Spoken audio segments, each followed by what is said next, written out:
Hi, my name is Jenny Hughes. I'm the founder of the Brave Trauma Therapist Collective.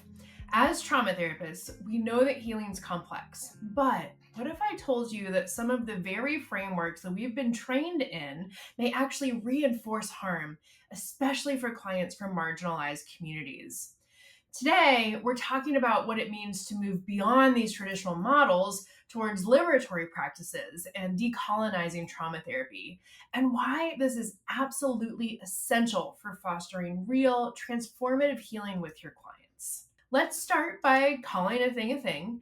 So much of what we've learned throughout our education, starting early in childhood and especially in grad school as we learned how to be therapists, was developed through a Eurocentric colonial lens. It just was. Whether or not we realize it, this lens shapes how we approach therapy, how we interact with our clients, and even how we define healing. Traditional therapy models emphasize neutrality, distance, and individualism. These frameworks were built for white middle class clients, reflecting colonial ideals that prioritize sameness and professionalism over relationship, culture, and community. Think about it. How often were you taught to avoid personal disclosure or stay emotionally distant to protect the client or maintain boundaries? Or maybe you were taught that healing happens solely within the client, not acknowledging the role of community and systemic forces in both their pain and recovery. These ways of teaching and training therapists are not neutral, despite how they want to appear at face value.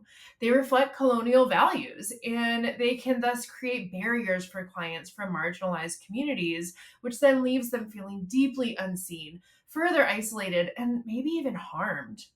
And let me be honest, there was a time in my career when I followed all the rules, practiced in this way. It's what I was taught to do.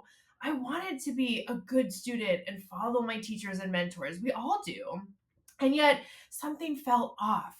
I didn't know it at the time, but I now understand that discomfort was part of this rigid colonial framework that was really keeping me stuck in my growth and ultimately keeping my clients stuck too. So, how do we break free from these patterns? It's a big question. And decolonizing trauma therapy means doing a lot of hard work examining the frameworks that we've internalized and choosing a different path.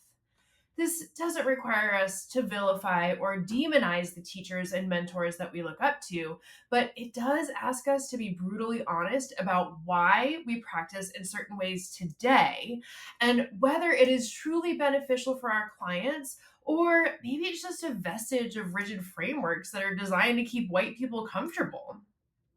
This then means letting go of the belief that we have to be distant, neutral, or perfect, thank God.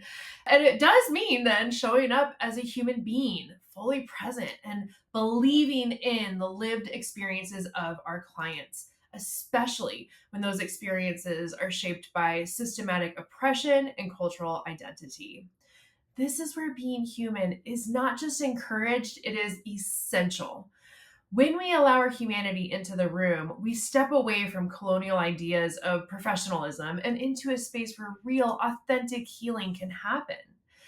Let me ask you, is there a part of your practice that feels stiff, constrained, or disconnected from who you are? Maybe it's the way you define and communicate boundaries, hesitancy around talking about cultural stuff, or even the language that you use. Pause and reflect on that.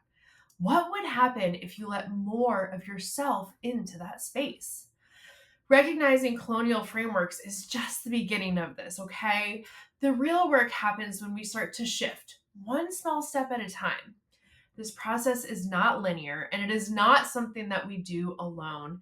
It takes community, collaboration, and a willingness to get uncomfortable. That is why I partnered with my friend, colleague, and mentor, Tawana Woolfolk, to create the Anti-Racism Workbook. Tawana and I both saw the need for a tool specifically designed for trauma therapists who are ready to integrate anti-racist principles into their practice. And through Tawana's amazing leadership, guidance, and grace, I have learned to examine my internalized colonialism as I live my changes out loud. That's why I'm making this video. That is why I make this work so public. Our workbook walks you through recognizing colonial frameworks in your work and reflecting on your biases, identifying actionable ways to communicate that your space is safer and more inclusive for your clients. If this is feeling overwhelming or you're stuck on where to start, just try this. Choose one aspect of your practice. Maybe it's your intake forms, your session structure, or even how you introduce yourself. And ask, does this reflect the needs of all of my clients or just the clients these frameworks were built for? That question alone can spark powerful shifts. And if you're ready to start decolonizing your practice and moving towards anti racist trauma therapy, download the free anti racism workbook that I co created with Tawana Woolfolk. It's filled with reflection prompts and action steps to help you get started. You don't have to do this alone. You'll find the link in the description below. And thank you so much for showing up for this work. I can't wait to see you next time.